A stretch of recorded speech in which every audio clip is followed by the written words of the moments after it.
नमस्कार, मैं आप सभी को फिर से एक बार स्वागत करता हूँ हमारे भात का एपिसोड में।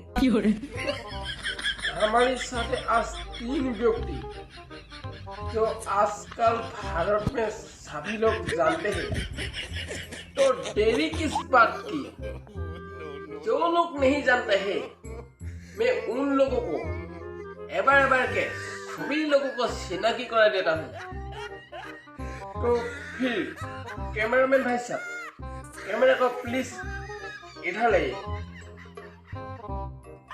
इन्हीं का नाम है हमारी भात कुमार साहब। ये सिर्फ भात को वीडियो बनाता है। इसका खास बात ये है कि लोगों को लुभा लुभा के इन्होंने लाखों लोगों की दिल जीत ली। और एक व्यक्ति से मैं आप लोगों को सिनाकी करना चाहता हूँ। स्टार का स्टार, हमारे गैंगस्टर भैया टेल्लू भाई। इसका नाम भी गैंगस्टर में भी शामिल है। इन्होंने लोगों को डरा डरा कर लाखों लोगों की दिल जीत ली और अभी तक वो पूरी भारत में फेमस है। और तीसरी व्यक्ति है हमारा जांगिया का।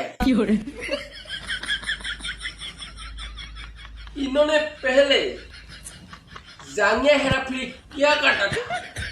आज 1-2 जांगिया सुरा कर इनका आज बहुत बड़ा जांगिया का व्यापार है। इनका जांगिया विदेशों में भी फेमस है और इन्होंने भी उन दोनों की तरह लाखों लोगों की दिल जीत ली।